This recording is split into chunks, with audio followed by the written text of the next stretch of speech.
Whether the Unitarian Church of Evanston is your spiritual home, or you are seeking comfort and connection in uncertain times, we are grateful you are with us. We are an inclusive and welcoming community seeking truth and love and striving to nurture the human spirit for a world made whole. We are guided by our principles and values, which remind us in every moment and through every challenge that each of us matters and that we are all connected through the vast and beautiful web of existence. Together, let us remember our oneness, our kinship with one another, and may we hold one another in heart and mind with tenderness and careful attention. There are many links of connection in the comments section, including credits for the readings, to virtual religious education, for donations, and to be added to our email newsletter list. A few announcements. The all-church Zoom meeting will be on Wednesdays at 5:30. We'll send a reminder email in the early afternoon on Wednesday with the link. We hold a virtual coffee and conversation after the service for about 45 minutes on Zoom. You can find the link in the comments below or from the newsletter. Please join us after the service for a viewing and discussion of the Commission on Institutional Change presentation at General Assembly. You'll be hearing more about this report in the service and why it is essential to UCE. The link to the Zoom gathering is in the Show More section below. And now, I invite you to get your chalices ready, set a place for yourself and your family as we join in beloved community.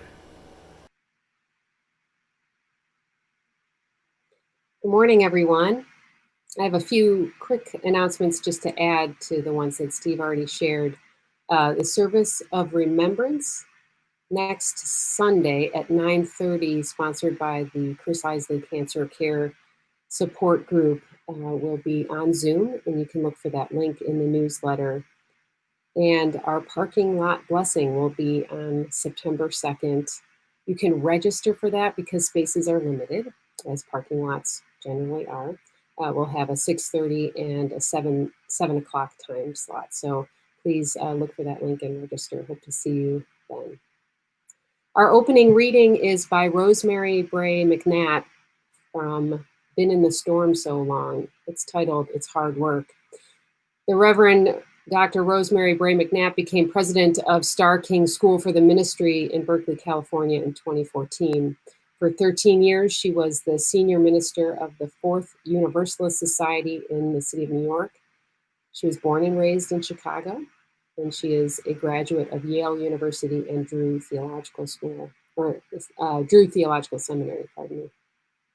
She writes, "Why are we still talking about inclusivity and diversity when we have done so little to make them real? Why are we still looking pained about the lack of diversity in the denomination? Because diversity, inclusivity is terribly hard, terribly uncomfortable, definitely unsettling, and often quite frustrating. What I know about being inclusive, crossing from culture to culture, learning the language of diversity, is that it is the work of a lifetime.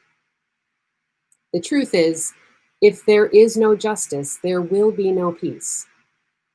We can read Thoreau and Emerson to one another, quote Rilke and Alice Walker and Howard Thurman, and think good and noble thoughts about ourselves.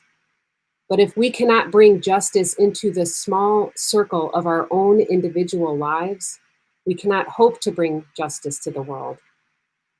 And if we do not bring justice to the world, none of us is safe, and none of us will survive.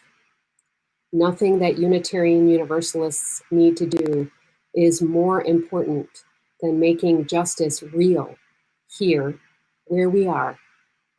Hard as diversity is, it is our most important task." Welcome to worship.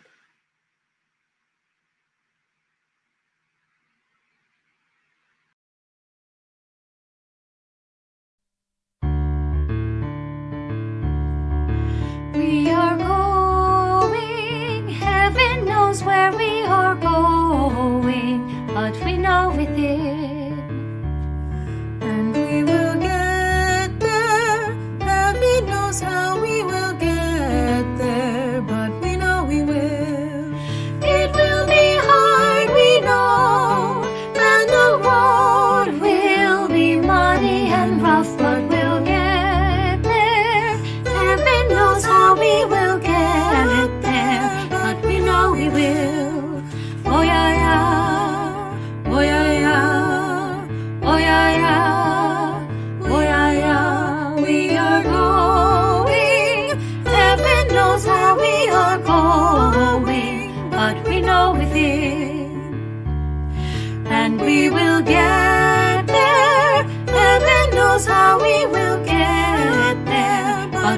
we will. Oh yeah, yeah. Oh yeah, yeah. Oh yeah, yeah. Oh yeah, yeah. Oh yeah, yeah, yeah, yeah. Oh yeah, yeah, yeah, yeah. Oh yeah, yeah, yeah, yeah. Oh yeah, yeah, yeah, yeah. Oh yeah, yeah, yeah, yeah. Oh yeah, yeah, yeah, yeah. Oh yeah, yeah, yeah, yeah. Oh yeah, yeah, yeah, yeah.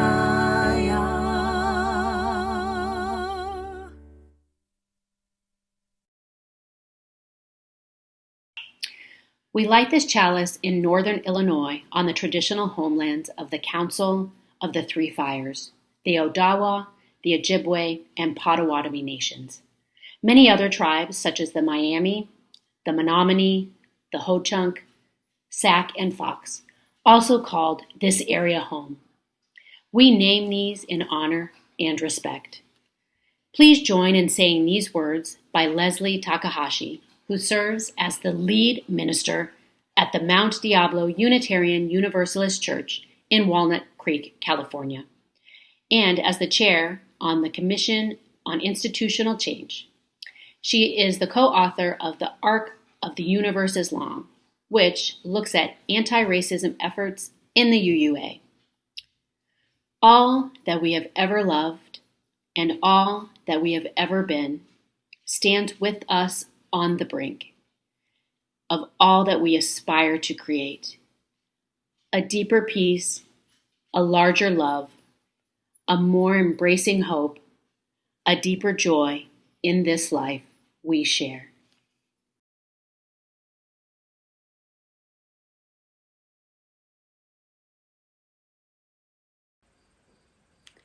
Please join me in saying the words of our covenant.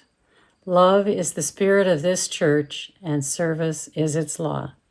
This is our great covenant, to dwell together in peace, to seek the truth in love, and to help one another.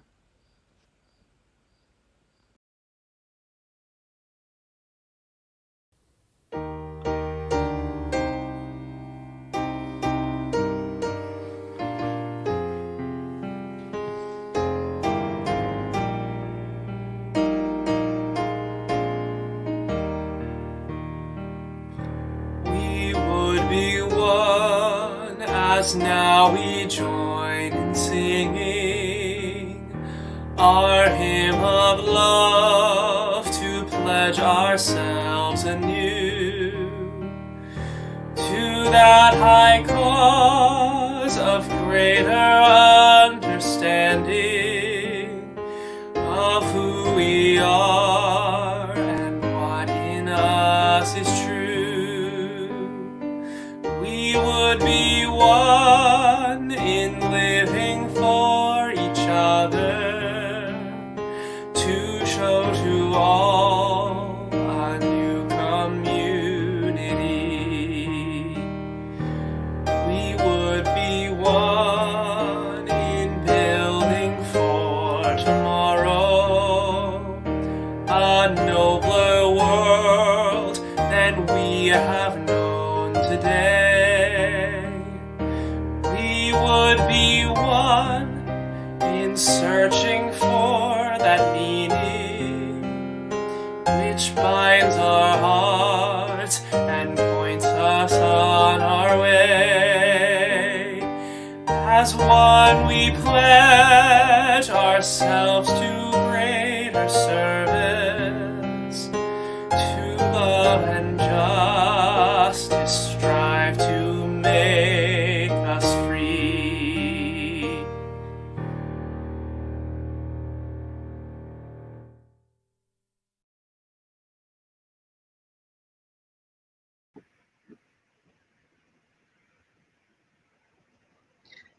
Today's Time for All Ages is I Am Enough by Grace Myers and illustrated by Couture Ebobo. Like the sun, I'm here to shine. Like the voice, I'm here to sing. Like a bird, I'm here to fly and soar high over everything. Like the trees, I'm here to grow. Like the mountains, here to stand. Like time, I'm here to be and be everything I can.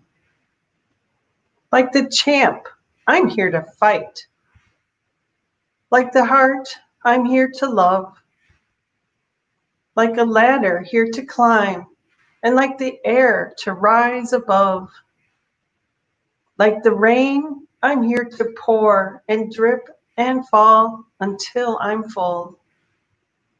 Like the moon, I'm here to dream. Like the student, here to learn. Like the water, here to swell.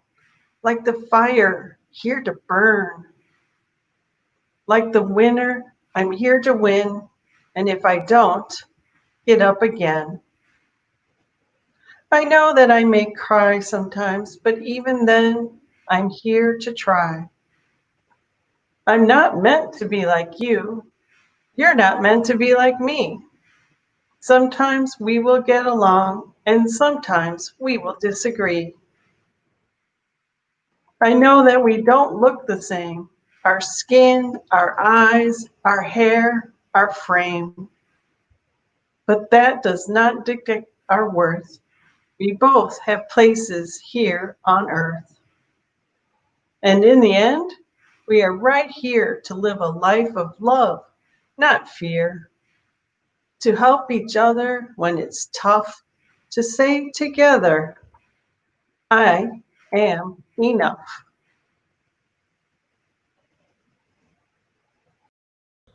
My hands are strong enough, they're strong enough, I'm good enough. My hands are strong enough to give love. I know that My hands are strong enough, they're strong enough, I'm good enough. My hands are strong enough to give love. I know that My hands are strong enough, they're strong enough, I'm good enough. My hands are strong enough to give love.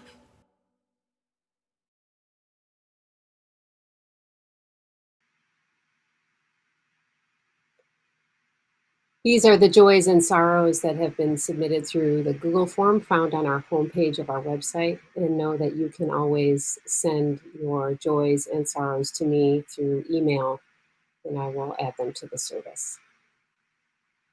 Sandra Robinson writes, may we keep California residents affected by the fires in our thoughts and prayers. My friend Susan and her family are anxious and afraid as they anticipate evacuation. Smoke and ash are heavily falling. Two joys from Mary Dudek. On Saturday, David and I celebrated 10 years of having been wedded at UCE. The photos of everyone as taken by David Lenzel were awesome. We have been together for 25 years and our love continues to grow deeper and stronger every day. We are really grateful for each other. And Mary also writes that her arms continue to heal from her fall and everyone's support has been so uplifting. More gratitude. From Jeannie Rhodes, she shares a sorrow that her brother Donald Allen Rhodes was killed in a motorcycle accident this week. He had received a clean scan from the stage 4 cancer he had for years, but was reaching the end of viable long-term treatment options. He died doing what he loved, riding that motorcycle. We hold you and your family, Jeannie, in our hearts.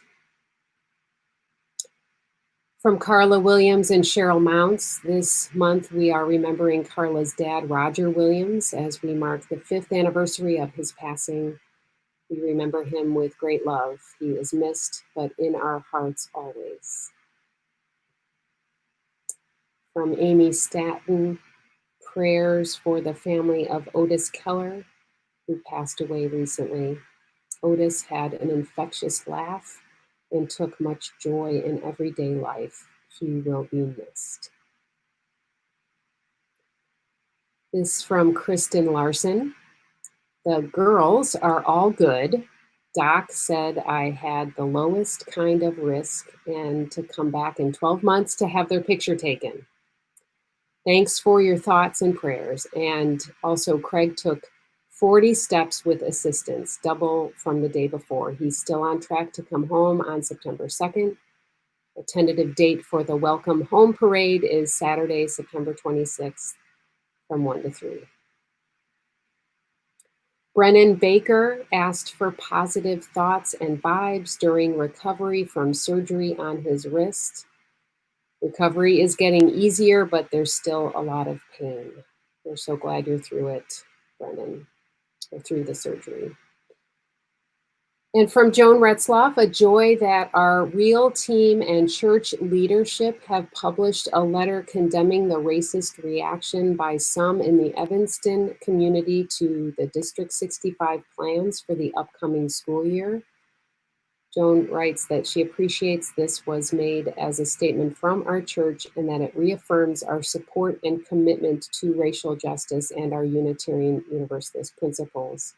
And Betty Walker echoes that, expressing her admiration for the District 65's board's determination to focus reopening plans on the students most in need, and for the Real Team letter of support in this week's roundtable and trib, which was endorsed by our board and staff.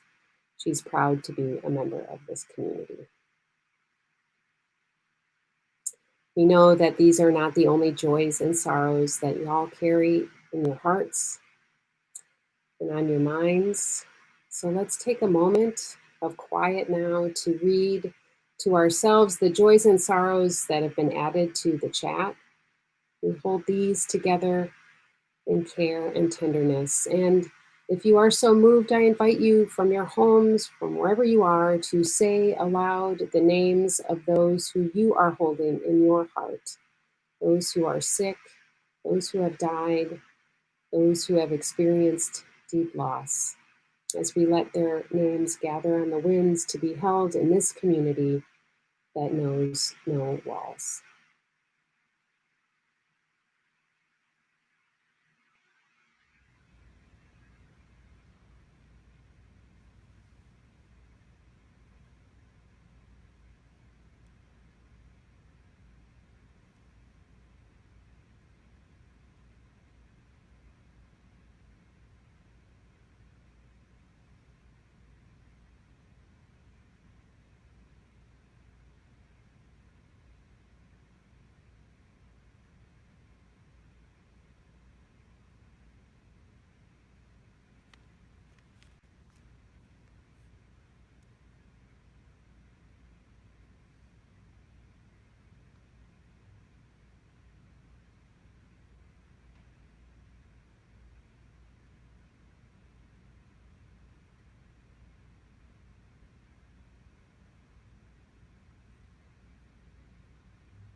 We hold these as well as the joys and sorrows that remain unspoken. Together, we expand our celebrations and lessen the burden of our grief. I invite you to join me in the spirit of prayer and meditation as I read a prayer by Reverend Egbert Ethelred Brown titled Without Love. Reverend Brown founded the Harlem Unitarian Church in 1920. He was one of the first Black Unitarian ministers, but suffered discrimination within the Unitarian denomination. His story is one that needs to be heard and understood by all of us. This is his prayer, which I've modified only to acknowledge the fact that we are not together in the same physical place. As we face a troubled and puzzled world, we too are troubled and puzzled. As our fond dreams remain unrealized and our bright hopes of yesterday wither in the bitter disappointments of today, our courage falls, our spirits droop, our faith trembles, and frustrated we bow our heads in despair. Nevertheless, we come to God in this hour of worship in prayer. As we pray for peace in our time, O God, may we ourselves be at peace with the world, with ourselves, and with Thee. May we know that without love, there will never be peace. Teach us, therefore, to love. What does this world need more than love? May we, after hearing the message of today, inspired and strengthened, faithfully to fulfill the duties of tomorrow.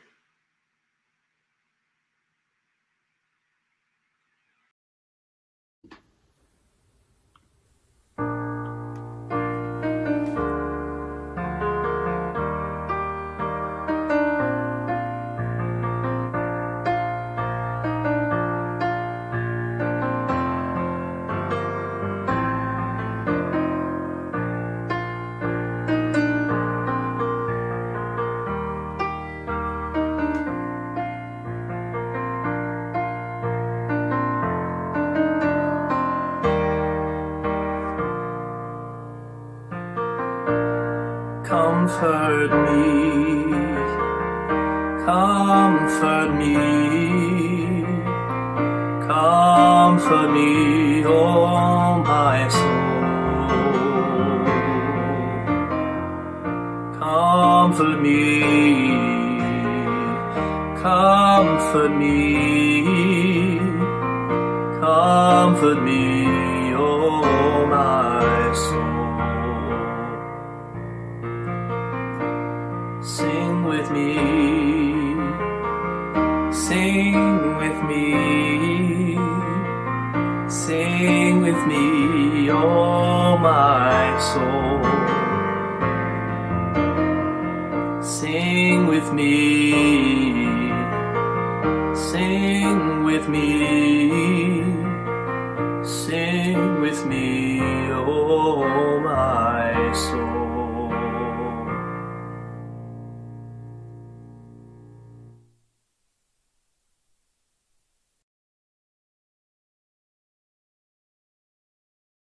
UCE remains a vital part of the world and our community. And because we continue to need one another and the blessings of community, we take this time to invite you to give to our shared plate. Today's offering will be shared with My Block, My Hood, My City, and to Brian Stevenson's Equal Justice Initiative. You can read more about it in the information below. Please give as generously as you are able, and may what you give bring you joy. You can text to give, send in a check, or give from our website. If you send in a check, please indicate in the memo line if your check is for the shared offering, pledge, capital campaign, or some other giving. Thank you for your generosity.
In June, more than 20 members of the Unitarian Church of Evanston attended our annual Unitarian Universalist General Assembly, which was for the first time all virtual.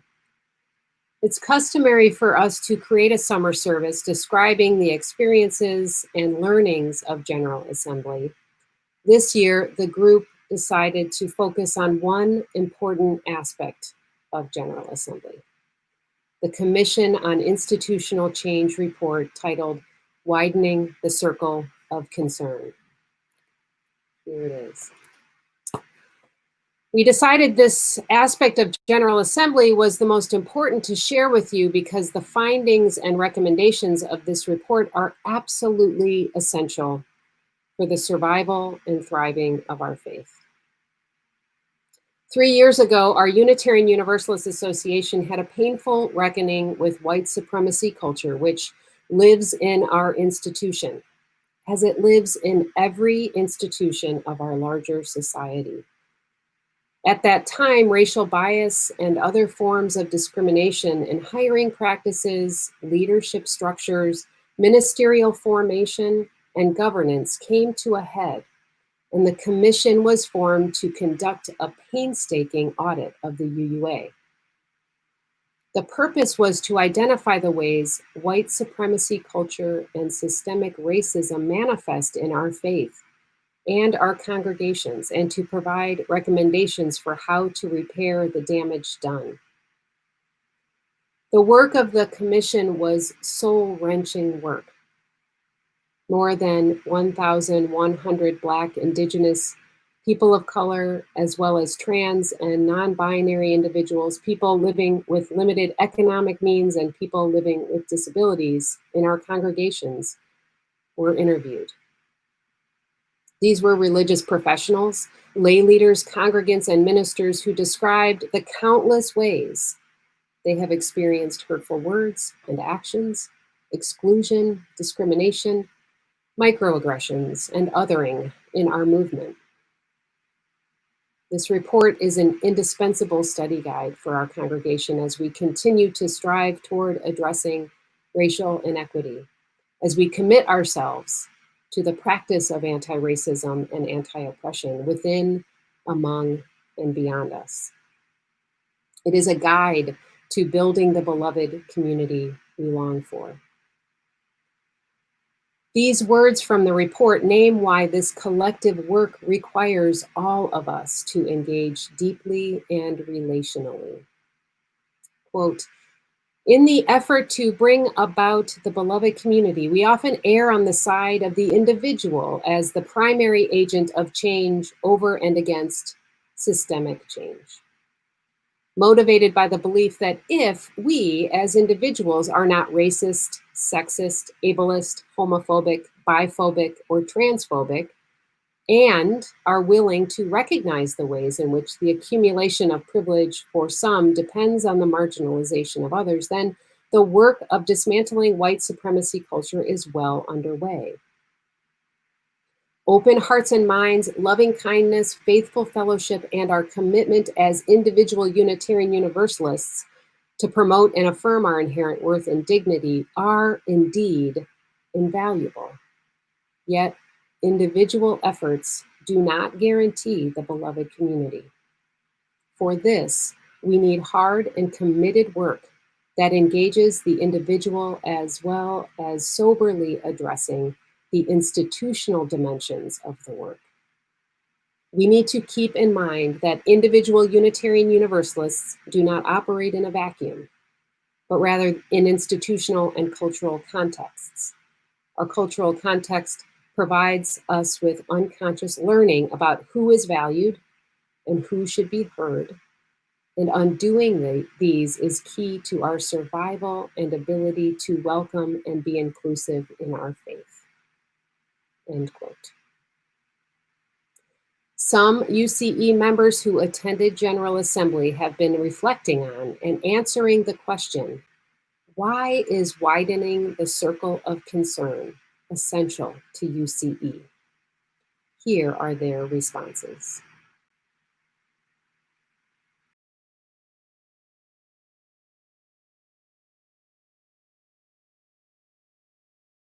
Hi, everybody. I'm Mary Beth Napier.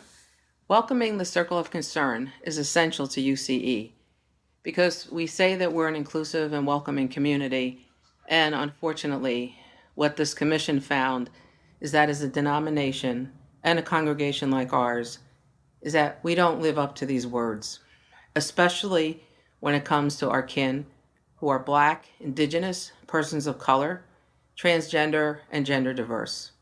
The good news is that this document explains why this happened and asks us to honestly look at these factors within UCE and then lays out many actions we must take to truly be inclusive and welcoming. This is going to be hard work, and for those of us who are white, it's going to take a lot of humility and courage. I'm up for the challenge, and I hope you are too. Thanks. My name is Steve Sarakaku, and my pronouns are he, him, his. Widening the circle of concern is essential to UCE because it helps keep the needs of the oppressed top of mind, helping us maintain focus on becoming an anti-racist, anti-oppression, multicultural community well into the future. We can't let the momentum toward dismantling white supremacy culture wane again. That goes against our stated values and principles. My name is Jessica Tomel Presto. My pronouns are she, her, hers. Widening the circle of concern is essential to UCE because the book reminds us that racial equity and anti-oppression work are directly connected to our first, second, third, sixth, and seventh principles. And the book gives us the tools to encourage awareness and make change. My name is Andy Fisher.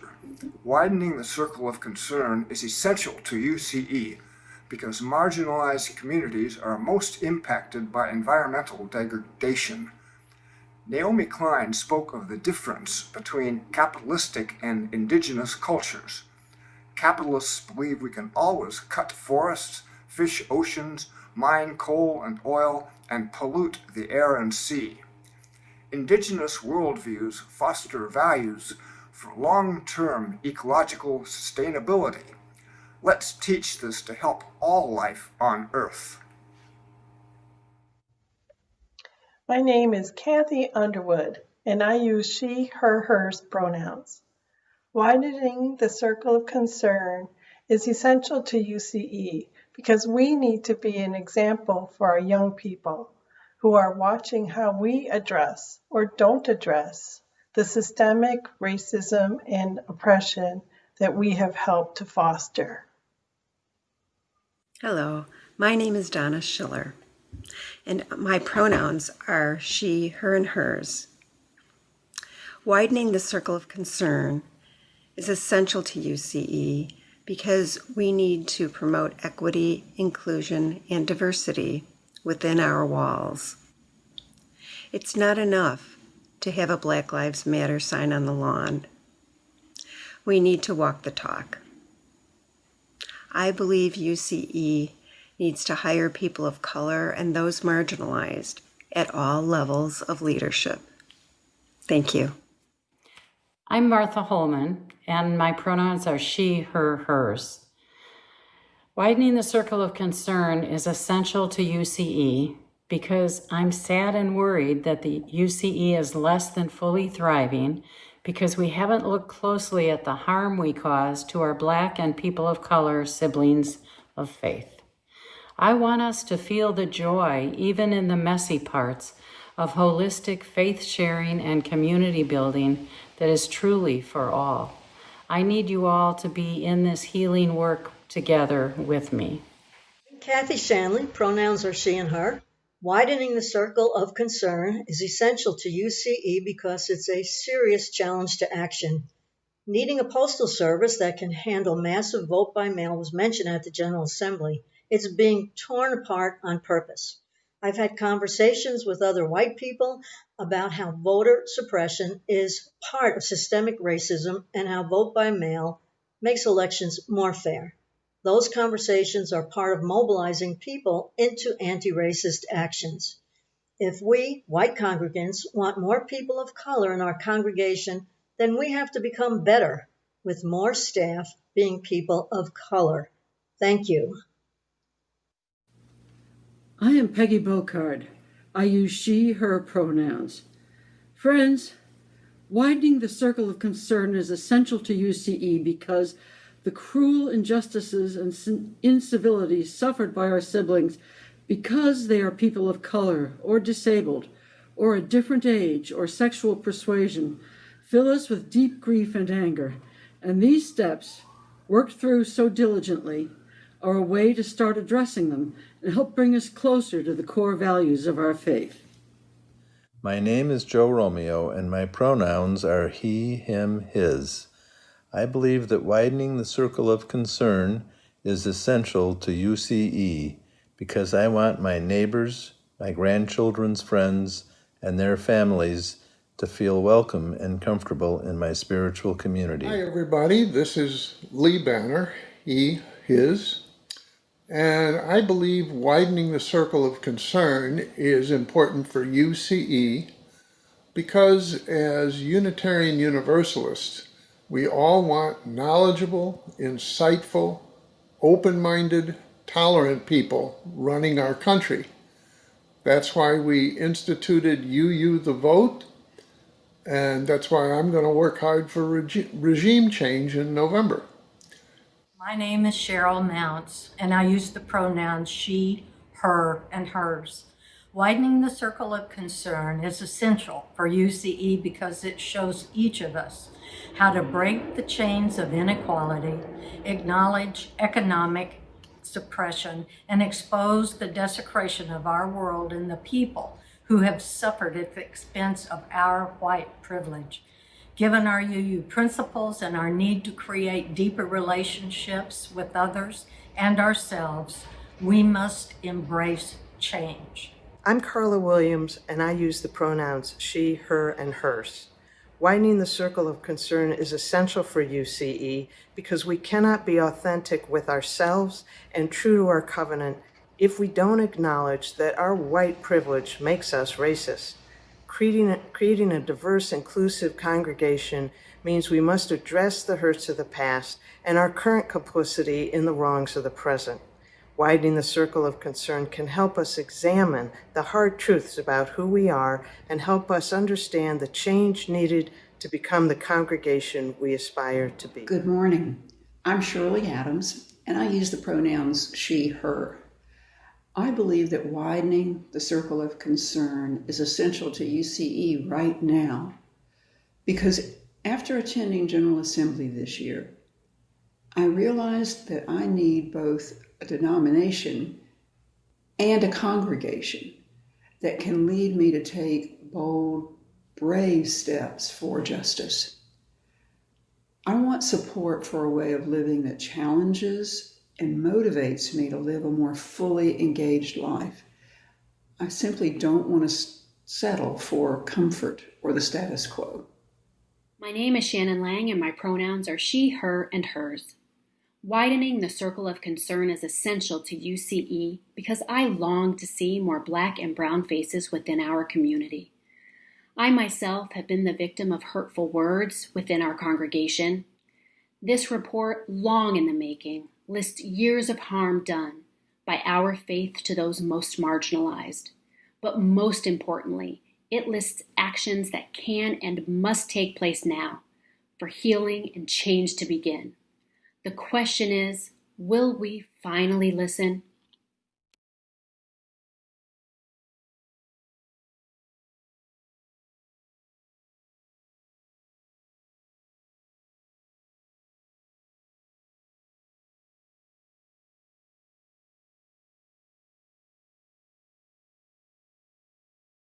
Circle round for freedom, circle round for peace, for all of us imprisoned, circle for release, circle for the planet, circle for its soul, for the children of our children, keep the circle whole. Circle round for freedom. Circle round for peace. For all of us imprisoned. Circle for release. Circle for the planet. Circle for its soul. For the children of our children. Keep the circle whole. Circle round for freedom. Circle round for peace. For all of us imprisoned. Circle for release. Circle for the planet. Circle for its soul. For the children of our children.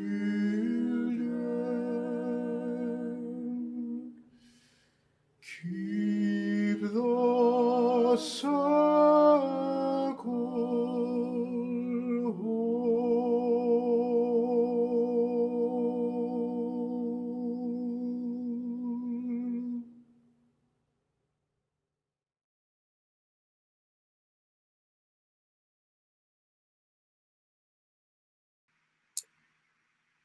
Thank you, Cantor Linda Hirschhorn and Dr. Glenn Thomas Rideout for making that stirring rendition of Circle Round for Freedom available to us. Friends, our congregation, like many other UU congregations, is on the precipice of an essential transformation. We have in our possession the blueprint for life-changing and soul-saving work, the work of fulfilling our call to help create the beloved community. As the report from the Commission on Institutional Change states, what is at stake is nothing less than the future of our faith. The need for this work is not new. As Unitarian Universalist historian Reverend Dr. Mark Morrison Reed has researched and shared, our history as a faith is riddled with heartbreaking account after heartbreaking account of racial bias, exclusion, and an unwillingness by white people in power to share power. If you haven't read any of Morrison Reed's work, I suggest you do. Know that it is disquieting, and it may leave you questioning whether you want to be a Unitarian Universalist or whether all of our efforts toward building a more equitable, multicultural religious community are for naught. However, I would argue that no institution in our world is safe from the poison of white supremacy. We are no different. We do have a choice right now to face it, to talk about it, and practice dismantling it with courage and in covenant and with the spiritual and theological grounding of our shared faith. Those of us who are white within Unitarian Universalism have been offered many opportunities and resources to work on dismantling white supremacy over the years. Widening the circle of concern is only the newest.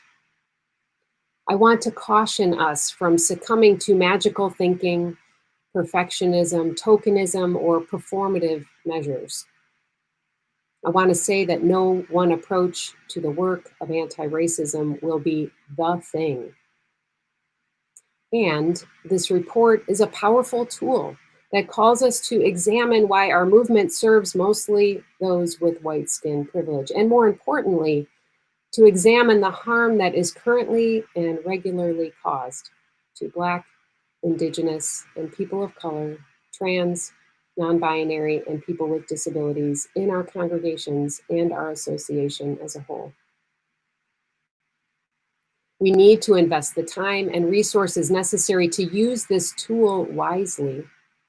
Ignoring this report and the work it calls us to do is not an option. Carrying out performative measures and token gestures is not enough. My friends, this is and will be deep soul work. This is work that is theological, religious, and spiritual. This is the work of our faith. It is the work of our time. It is what we are called to lean into with courage and commitment, accepting the risks and staying in relationship. Backing away from this will lead to a death of the spirit, a soul sickness, a loss of our humanity. If we fail to answer the call of this commission and fail to engage in this work wholeheartedly, we will lose our chance to repair what has been broken for far too long. The exploration of what it takes to dismantle white supremacy culture within, among, and beyond us is painful, and it threatens our very identity as good, progressive people. When we delve deep into this work, what often arises is the desire to fix it, to prove that we are not racist, to get beyond that painful, uncomfortable feeling. And it can often lead us to seek out easy or overly simplified solutions. For as long as I've been coming to this church, almost 20 years, members and friends have been asking the question, why is our church so white? I have asked this question. The question, however, ultimately leads to the problem-solving quest to figure out how we get more folks of color to come to our church. But focusing our efforts on gathering diversity in our congregation is misguided, and it can be harmful. The systems of white supremacy that live within, among, and beyond us and our institutions will not be so easily dismantled. Our congregation will not suddenly become more multicultural and diverse because we play different music, or plan events with Second Baptist, or hire a religious professional of color. Breaking down systemic racism will not come from doing any one of those things. The work of institutional change must begin with the hard, soul-exploring work of individuals in relationship with other individuals and in partnership with those who are most marginalized in the lead.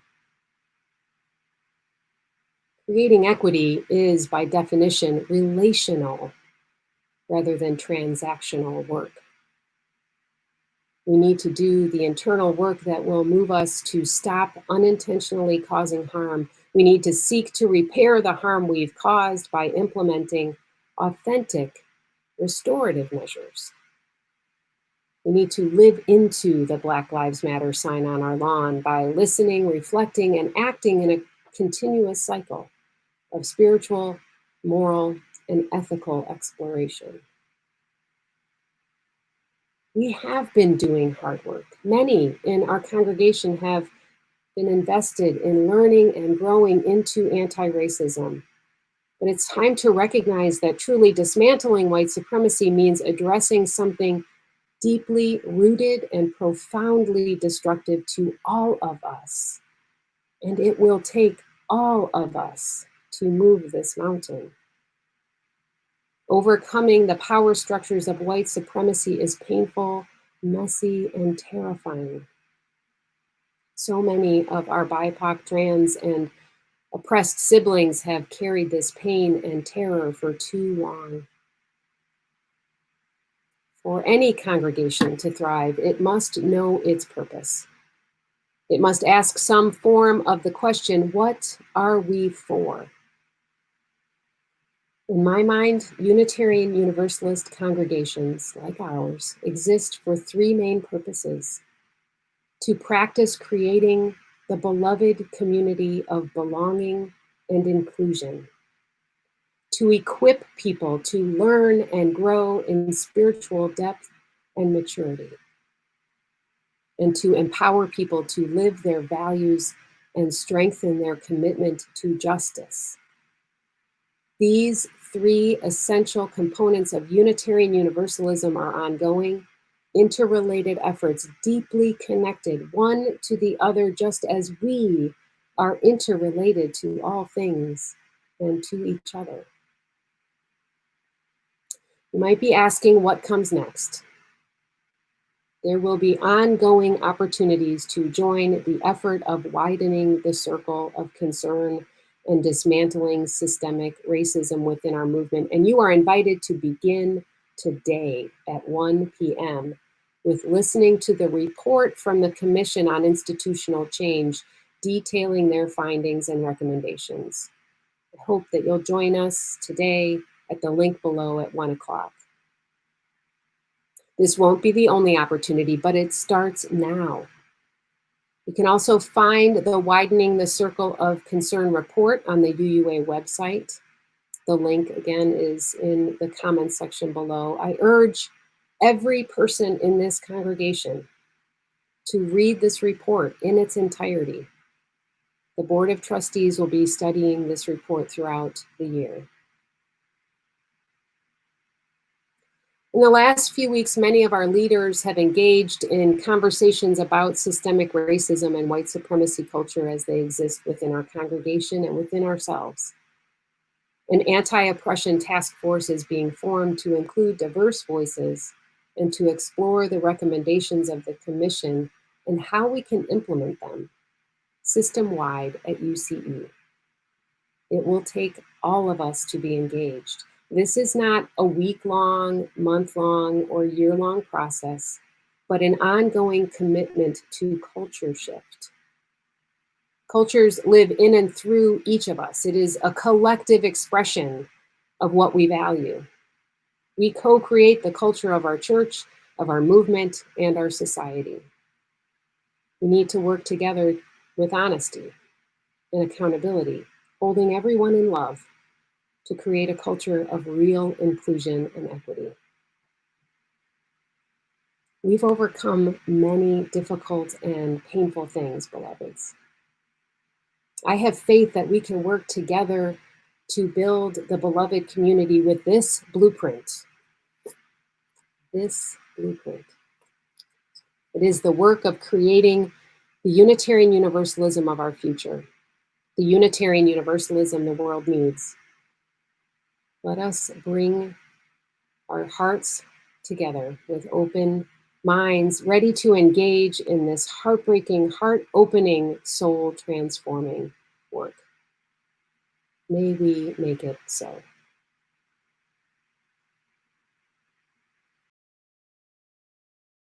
As we extinguish the chalice, please join in saying these words by Joseph M. Cherry. If we have any hope of transforming the world and changing ourselves, we must be bold enough to step into our discomfort, brave enough to be clumsy there, loving enough to forgive ourselves and others. May we, as a people of faith, be granted the strength to be so bold, so brave, and so loving.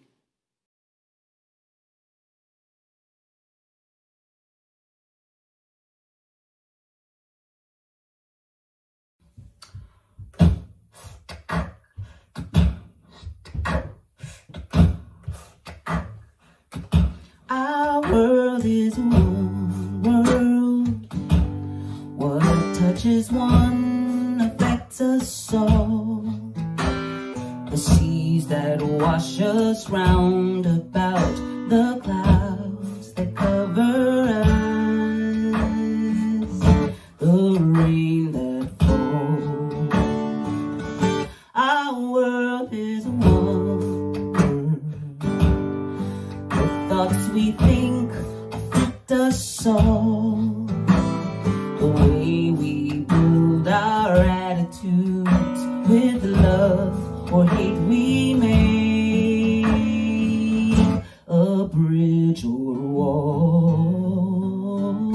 Our world is one world.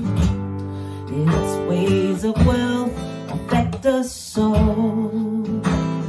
The ways we spend, the ways we share, who are the rich and poor, who stand or fall.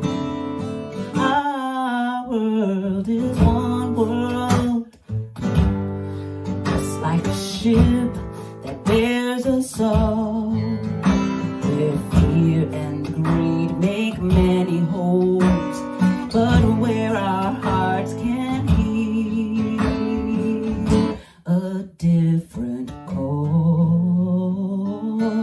This is all of our world, all of our world. It's all of our world.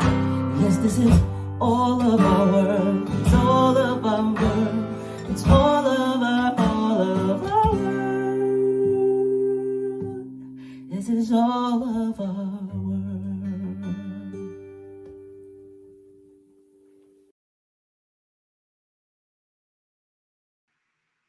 Let us move forward with courage, love, and shared power into the work of collective liberation. Let us create true peace with real justice, now and forever. I'll see you at coffee hour and at 1 o'clock for our Commission on Institutional Change report. Thank you, beloveds.